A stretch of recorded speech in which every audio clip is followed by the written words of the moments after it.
They pushed her out of the helicopter. No parachute, no warning, no chance. Just hands on her back, the lurch of empty air, and 7,000 feet of nothing between her and the Indian Ocean. They thought that was it. Clean drop. Problem solved. No witnesses. But what they didn't know was that Navy SEALs don't need parachutes to land, because Lieutenant Commander Arden Cross didn't fall. She adapted, bleeding, broken, and furious, and climbed back into the same aircraft they threw her from, with a knife, a plan, and every reason to burn their operation to the ground. Before we show you how a SEAL turned free fall into warfare, make sure you're subscribed with the bell icon turned on, and drop a comment telling us where in the world you're watching from. Because this wasn't a story about falling, it was about landing, on her terms. The Chinook's rotors beat the air like a pulse, steady, mechanical, relentless. Inside, red cabin lights pulsed across steel ribs and rattling gear crates. The Indian Ocean stretched gray and endless below, dusk bleeding into the water like oil. Lieutenant Commander Arden Cross sat with her back against the port bulkhead, legs braced, eyes sharp beneath salt-streaked lashes. She didn't relax during transit, not when the mission brief smelled wrong from the start. Joint Logistics Recon, they'd called it. Quick hop, classified manifest delivery to a forward refueling barge, easy rotation through the Maldives corridor, the kind of thing you could sleepwalk through if you were stupid. Arden Cross wasn't stupid. Across from her, two men in mismatched combat rigs leaned against a pallet of fuel drums. The older one, braided beard, boots too new, kept checking his watch. The other kept glancing at her kit, not curious, calculating. Her gut tightened. She'd seen the manifest during the pre-flight brief. Standard cargo, medical supplies, communication equipment, water filtration units. But the weight distribution on this bird was wrong. The Chinook sat heavier on the port side than it should for that kind of load. And those fuel drums they were leaning against, marked as diesel reserve. But the stenciling was too clean, too new. The kind of clean that came from a paint marker, not a military depot stamp. Then there was the small detail she'd clocked 15 minutes into the flight. The bearded one had a sat phone clipped to his chest rig. Not military issue, commercial encrypted model. The kind you didn't bring on a joint NATO op unless you were talking to someone you didn't want NATO hearing. ETA 20 minutes! The flight crewman barked through the intercom, voice cracked with static. But the cabin didn't bank, didn't descend, just kept droning west. Arden keyed her wristcom. Watchtower, this is Cross. Confirm Vector 150. We're way off grid. Silence. Just hiss. She checked her GPS. Dead. Jammed or spoofed. She couldn't tell which. To her left, Petty Officer Ramirez sat behind his rifle case, eyes half closed. She flicked a piece of Velcro toward him. His eyes snapped open. She mouthed, asterisk, "You feel that?" He nodded once, then fake scratched his shoulder. The silent signal. Something's wrong. The bearded contractor stood, smiled too wide. Loose strap, Commander, left rigs tangled. Wouldn't want it catching on exit. Arden didn't move. Her straps were fine. She'd triple-checked before lift. The cabin lights flickered, dimmed, flashed red again. A second man stepped closer. Too close. Seriously, he said. It's caught. Let me help. She reached instinctively to check, and that's when they struck. Shoulder to her chest, hand to her collar rig. Two men shoving with brutal train speed. She stumbled backward, one boot catching nothing but air. The rear ramp was open. The ocean gaped below. She didn't scream, just twisted, clawed, found nothing. And then the wind swallowed her whole. The world didn't roar when she fell. It vanished. The rotors, the metal whine, the last echo of bootsteps, gone. Replaced by a rush of silence so total it screamed inside her skull. Arden tumbled end over end through cold sky. The clouds below churned like bruised silk. The ocean waited beneath, black, bottomless, unblinking. She sucked in one sharp breath and flattened, arms out, legs spread, head down, belly to earth, the halo position. Every inch of her body snapped into formation like muscle memory had filed a protest against death. She reached for her main chute handle. Nothing. Reserve. Gone. Tampered. Her stomach clenched. Not in fear, but fury. She pulled the emergency CO2 valve on her tactical flotation bladder. The vest hissed, half inflating, giving her just enough air resistance to slow the plummet. Not enough to save her, just enough to change the math. Then she tore open the strap on her thigh rig. Fumbling through streaming wind, she pulled free a compact multi-tool, snapped the line cutter, slashed her radio cord before it could whip her neck, flipped the handle. Inside, a survival cable reel. She jammed the line through the vest loops, threaded the webbing into a partial drag chute. Not to fly, just to stabilize. She caught one glimpse of her reflection in the water below. A dark figure falling like a torn feather, altitude collapsing fast. She tightened her arms, elbows bent, knees loose, crossed her wrists over her chest, chin tucked, legs half bent to absorb the hit. Her last thought wasn't a prayer. It was a name.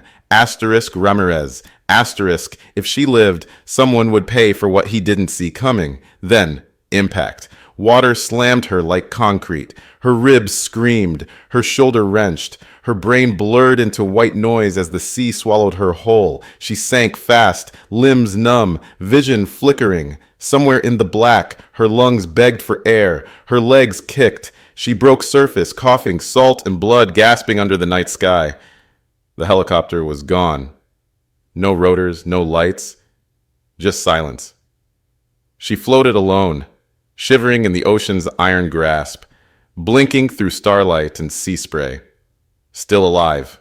Barely. Salt burned every open cut. The ocean didn't care. Arden floated on her back, gasping shallowly, tasting blood at the corner of her mouth. Her shoulder was wrecked, dislocated or torn, she couldn't tell. Her ribs ached from impact, lungs struggling to draw breath. She forced herself to stop shaking, not from fear, from cold. Night had dropped fully now. The horizon was a smear of indigo. No stars, no moon. Just black sea rolling into black sky. She turned slowly, eyes scanning for any shape, anything to aim for, anything to survive for, nothing. She tilted her chin upward, forcing her breath into control. Asterisk scan. Breathe. Decide. The three-step mantra from Coldwater Seer training in the Aleutians. One limb at a time, she checked what she had. Right arm moved, weakly. Left was worse. Partial tear, maybe shoulder ligaments. Legs still kicked. Sidearm, gone. Comms, gone. Knife, still strapped to her calf. She twisted awkwardly and unhooked it, more habit than hope, then felt down the other side. One flare, waterproof. Not ideal, but it might buy her a second chance. She floated a moment longer, letting her tactical vest keep her buoyant, eyes searching the endless dark. Something bumped against her leg. She flinched, then reached down, her fingers closed around fabric. Waterlogged, heavy. She pulled it up. A cargo strap. Military grade, still attached to a small waterproof pouch. Her heart kicked.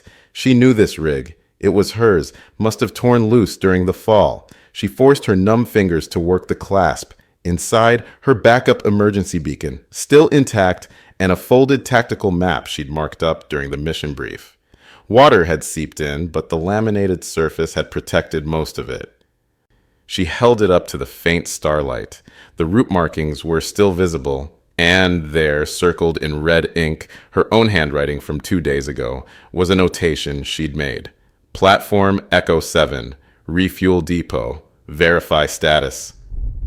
She'd flagged it during pre-mission research. An old UN relay station supposedly decommissioned in 2019.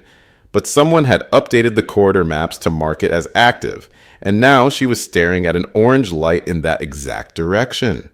They hadn't just tried to kill her. They'd pushed her directly over the one piece of infrastructure she'd specifically noted as suspicious. That wasn't coincidence. That was cleanup. She clipped the pouch back to her vest and tucked the map inside her collar, then a flicker, far west, just a pinprick of orange light, faint, distant, but steady. She squinted. Not a ship. Not blinking like navigation strobes. Fixed and low, a platform. She didn't think. Just turned her body, braced herself, and began the long, punishing crawl stroke toward it. Every breath came hard. Every kick burned. But that orange light didn't move, and as long as it didn't vanish, she had a reason to keep going. She swam for 30 minutes before the cold set in deeper, another 20 before the tremors started, but she moved. Not fast, not smooth, but with purpose. The tide worked against her, rolling in uneven swells that slapped her sideways. She bit the inside of her cheek to keep focus, blood mixing with salt on her tongue. In the silence, her thoughts clawed back. Asterisk why? Asterisk who ordered the push? She replayed the men's faces, calm, clinical. That wasn't panic. That was a mission. She spit seawater and muttered through the clenched teeth. You didn't bury me. You just gave me a reason to rise. And still, she swam. By the time the orange light resolved into skeletal steel stretching from sea to sky, she could barely feel her fingers. But she was still breathing, and they were going to regret that. The platform rose from the ocean like rusted bone. Arden drifted beneath it, lungs burning, limbs shaking. Barnacles covered the lower rungs of the service ladder.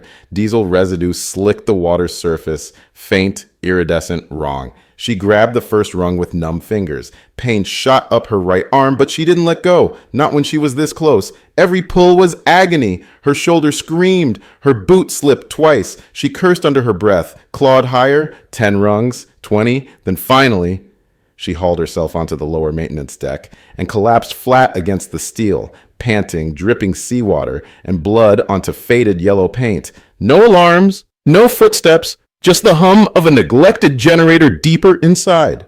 She sat up slowly. The platform looked deserted, but not abandoned, crates stacked under tarps. Coil of comms cable draped neatly over a rail. Cigarette butts still smoldering in a half-crushed coffee can.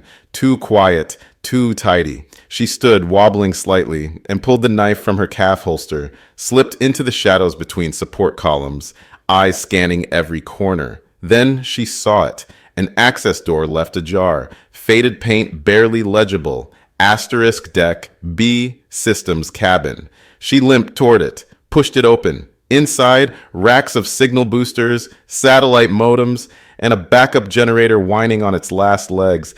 And on the central console, a security badge, plastic, laminated, PMC insignia in the corner, same logo as the contractors on her chopper. She picked it up. The ID photo was grainy. A man with mirrored glasses. The name, Asterisk Haynes, S5 clearance level 4. She pocketed it. This wasn't a refueling station. It wasn't even operational. It was a ghost dock. An offshore relay hub for something off the books. She moved toward the comms array. Dust on the controls, but the LED indicators were live. Someone had powered this recently, maybe even today. That explained the disappearance act. She'd stumbled into something, and someone had made the decision to erase her before she figured out what. But there was something else. Pinned to the wall beside the array, barely visible in the dim light, was a duty roster, handwritten. She pulled it down and scanned the names. Most were call signs. Reaper, Sledge, Crown. But one entry at the bottom made her blood run cold. Asterisk LTCDR A-Cross Observer, Liability Assessment, Day 6. Asterisk Day 6, today. They hadn't just embedded her into the manifest as cover. They'd been watching her, evaluating her, deciding asterisk, when asterisk, to eliminate her based on how much she'd seen. She'd been marked for deletion before the helicopter even lifted off. Arden found a dry rag and bound her shoulder in a makeshift sling, gritting her teeth as she twisted the knot. They'd tried to write her out of the op. Instead, they'd dropped her into the middle of the real one. And now she needed answers. She scanned the comms relay again. Power was on. Modem indicator blinking, which meant connection. She turned toward the terminal. All right, she whispered, voice raw. Let's see what's worth killing me for. The console flickered to life, casting blue light across her bruised face. She sank into the chair carefully, cradling her injured arm. The SAT terminal was old, clunky UI, password protected, but still operational. She rolled her knuckles and cracked her neck once, then got to work. No time for finesse. She bypassed the login screen using a boot override, something she'd learned during a joint task force drill when their own equipment locked them out mid-mission. Command hadn't appreciated it. Right now, she didn't care. The interface spat out a list of internal nodes. Most were ghost files, but one folder pulsed red. Asterisk outbound priority logistics. She clicked. It opened. What she found made her sit still. Encrypted manifests, each stamped with NATO-signed transit markers, but the contents weren't medical equipment or humanitarian supplies. The file headers told the truth. MP5N compact load, X100, ballistic ceramic plate vests, unregistered, ammo canisters, 5.56 mm, thermal optics, French export model, all scheduled for delivery to a forward UN base that didn't exist on any official map.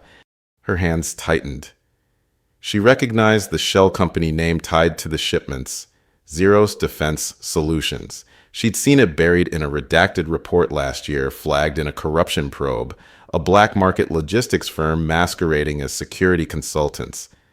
This wasn't just off-book. It was weapons trafficking using humanitarian corridors as cover, and she'd been on the manifest. Her name, listed under asterisk attached observer clearance audit required. They hadn't just tried to kill her to eliminate a witness. They'd embedded her into the supply chain itself. So when the paper trail got reviewed, it would look like she was in on it. She was the cover, and the fall was supposed to be the cleanup. She cursed under her breath and yanked a data cable from the terminal, connected it to her wrist communicator, still dead for voice, but usable for data bursts. She uploaded the manifest archive, compressed the logs, and added a message tag encoded with her secure seal ID. Asterisk cross, 96, alpha, alive, need immediate pull. Then she hit send. The message bar filled, 10%, 32%, 64%. The lights flickered, power reserve draining, 92%, 100%, asterisk sent, asterisk. She exhaled, one thread of the truth out in the world, enough to keep someone asking questions, even if she didn't make it out. Then, a sound, low at first, distant, asterisk thup thup thup, asterisk rotor blades. Arden's face went still. She stepped to the grated platform edge and looked up. Floodlight cut through the mist. The same helicopter. They were back. She didn't flinch, just tightened her sling, pocketed the cable, and backed into the steel shadows. If they came to confirm the kill, she whispered, they're about to meet the ghost they made. The rotor wash beat the ocean into white mist as the Chinook circled once, then hovered low over the platform. 3 ropes dropped, then 3 men. They came down fast, slick movements, practiced descent, no wasted motion, black vests, sidearms, radio mics curled to their jaws. Arden watched from behind a rusted drum marked asterisk non-potable, asterisk. Her shoulder throbbed. Blood still soaked the edge of her collar, but her eyes, cold, focused. One of the mercs touched down and keyed his radio. No body, just flare oil and rig scaffolding. A voice replied, too faint to catch. Then another merc spoke up. She had no chute. That fall should have liquefied her. She's SEAL, the third muttered. Means we don't assume shit until we've got bones. The bearded one, the one who'd pushed her, spat over the rail into the water below. Haynes is gonna be pissed if we don't confirm. He wants a photo, proof of termination. Then we find her body, the other one said, or we don't go back. That one, the tall one with the beard, he was the one who'd shoved her. Arden remembered the smirk on his face. She gripped the wrench she'd pulled from a pipe box minutes earlier. Not ideal, but solid. Weighted. Enough. The 3 men split, sweeping wide across the platform's upper deck. That was their mistake. Arden moved low and silent between shadowed bulkheads, waiting. Timing mattered more than speed. Her boots made no sound on the rust-pitted floor. Then she saw her shot. The first man passed just 5 feet from her, scanning right. She came from his left, fast. The wrench cracked against the base of his skull with a sickening thunk. He dropped soundlessly, arms limp before he hit the ground. She crouched and yanked his pistol free. Lightweight Glock, suppressor mounted. 2 mags in the vest pouch. Now she was armed. 2 left. Their footsteps echoed faintly on the upper catwalk. "Leon?" one called out. "Status?" No answer.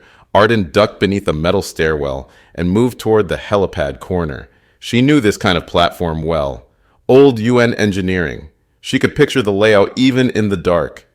She climbed up one level, slipped behind a storage tank, and waited. The two remaining mercs converged near the central deck, guns up now, flashlights cutting arcs into the mist. "She's alive," one of them said. "I can feel it." The bearded one didn't respond. He just turned in a slow circle, eyes scanning steel, sky, shadow, and that's when she stepped out behind them, just far enough for her silhouette to catch in the edge of their vision. No words, just one warning shot. It pinged off the metal post between them. They spun, guns up, but she was already gone, vanished back into the dark. And now they knew. The ghost had teeth. The platform lit up in chaos. Flashlights cut through fog like blades. Boots hammered against catwalk grates. Shouts bounced off steel walls and echoed into the ocean air. Arden kept moving, shadow to shadow, one level above the helipad. She counted the seconds between their shouted check-ins, tracked their paths by echo and line of sight gaps.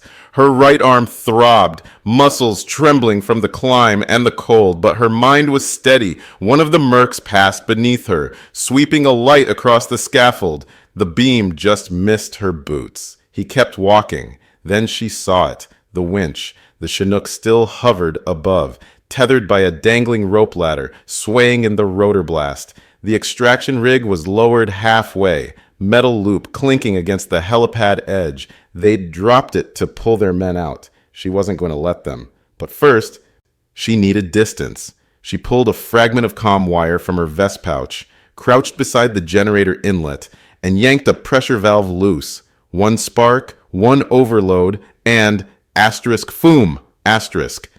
The small detonation sent a burst of flame licking up the side of the platform. Not deadly, but loud. Enough. "Contact rear deck," one of them shouted. "Split wide. Eyes up." Arden ducked through the smoke, using it as cover. Gun low, breath shallow. She hit the bottom of the helipad access ladder and climbed.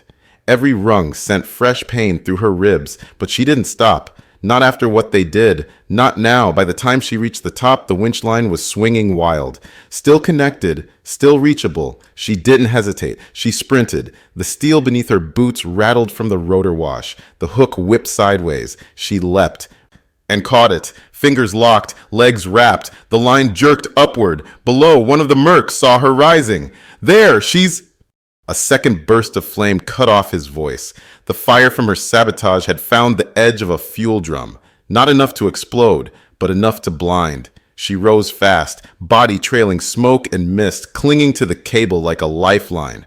Wind ripped at her face. The Chinook's ramp yawned above. Side doors open. She braced, swung once, then climbed inside. The interior was empty, the pilot still circling, unaware. Her boots hit the ramp, knees buckling for half a second. Then she straightened. The mercs below were shouting now. She'd made it. The woman they'd pushed from this very aircraft had just climbed back into it. And now she was armed, angry, and airborne. Time to return the favor. The inside of the Chinook groaned with vibration. Cabin lights flickered. Cargo netting swayed. Arden crouched low near the tail ramp, sidearm tight in her grip. Every second her heartbeat was 1 second they didn't know she was back. Yet. She moved forward. Boots silent on the rubberized steel flooring, toward the cockpit partition. A voice crackled over the cabin comms.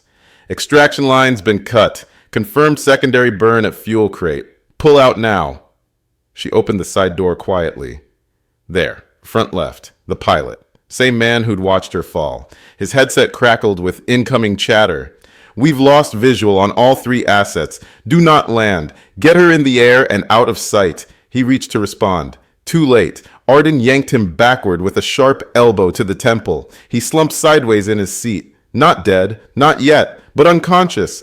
The co-pilot turned, eyes wide. "Commander? We thought you..." "Yeah," she said, training the Glock on him. "You thought wrong." He froze. She motioned him out of the chair. He obeyed. "Who gave the order?" she asked, voice flat. He hesitated, swallowed. I don't... She stepped closer. You flew the bird. You knew the route. You knew the drop zone. So I'll ask once more. Who gave the kill order? His eyes flicked toward the cargo bay, then back to her. Haynes, he said quietly. Station chief, out of Marseille. Said you were flagged by oversight. Said you'd compromise the entire Mediterranean logistics corridor if you filed your report. What report? The one you were writing. About discrepancies in the manifest audits.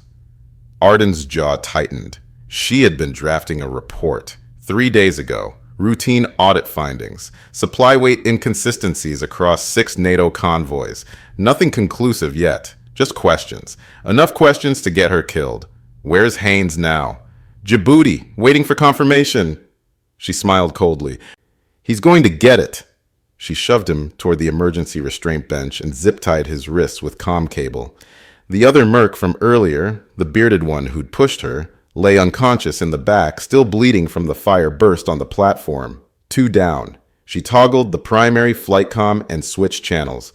Cross to Watchtower. Authenticate Bravo 9 Zulu. Marking live feed. Repeat. Commander Arden Cross, Idaho 9-6 Alpha, broadcasting now. A long pause. Then, static broke into a shocked voice.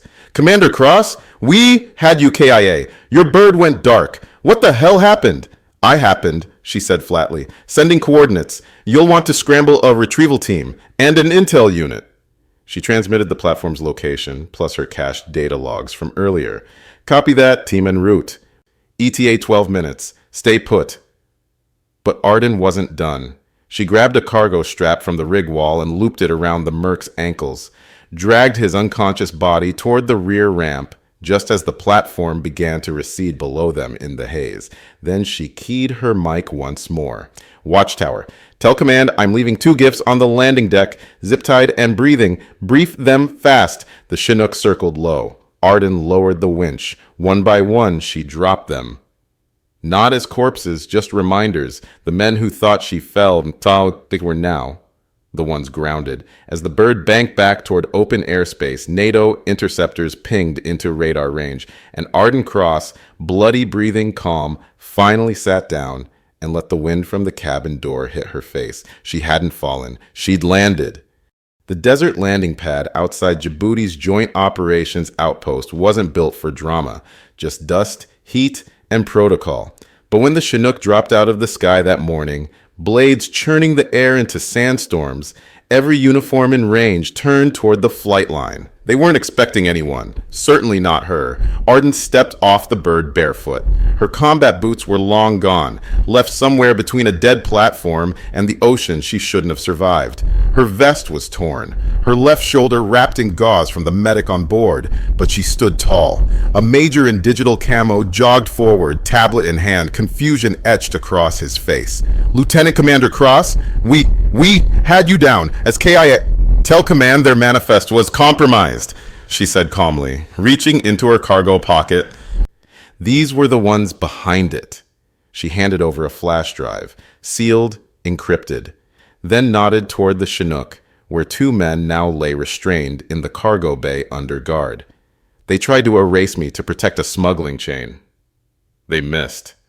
The major opened the tablet, his brow furrowed as he scrolled, watching the logs from the platform, the weapon manifests, the kill order records she'd pulled before the satellite went dead.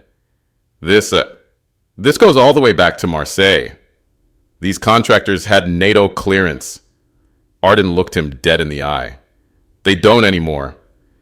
Behind them, MPs moved in to take custody of the mercs.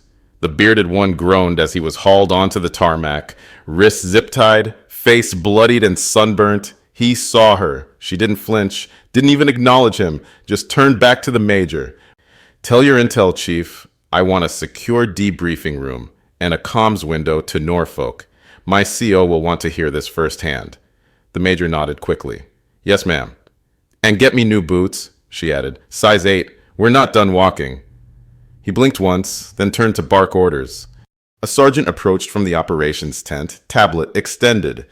Commander, we've got an urgent flag from NCIS. Someone named Haynes out of Marseille has been trying to access your personnel file for the past 4 hours. Kept getting denied, but he's persistent. Arden's expression didn't change, but inside, something cold and final settled into place. Tell NCIS to grant access, she said quietly. The sergeant frowned. Ma'am? Grant it. Let him see I'm alive. Let him see I'm stateside. And let him know I'm filing my report within the hour. The sergeant's eyes widened slightly as he understood. Copy that. She watched him jog back toward the comm tent. Haynes wanted confirmation she was dead. Instead, he was about to get confirmation she was coming for him. And as the sun climbed higher over the airfield, casting long shadows across the concrete, Arden stood silent in the dust. She didn't say it again. She didn't have to. SEALs don't fall. They land. Would you trust anyone after falling from 7,000 feet? And what would you do if the men flying the aircraft were the same ones who tried to kill you? Drop your answers in the comments. I read every single one. If this story reminded you why Navy SEALs don't quit, don't beg, and don't break, hit that like button, subscribe to the channel, and tap the bell icon so you never miss the next mission. And if you've got a friend who thinks falling means failing, send them this video. Let them see what it looks like when someone climbs back into the sky they were pushed out of. Your next operation is already on screen. Click it now, and I'll see you tomorrow, same time, with a brand new story.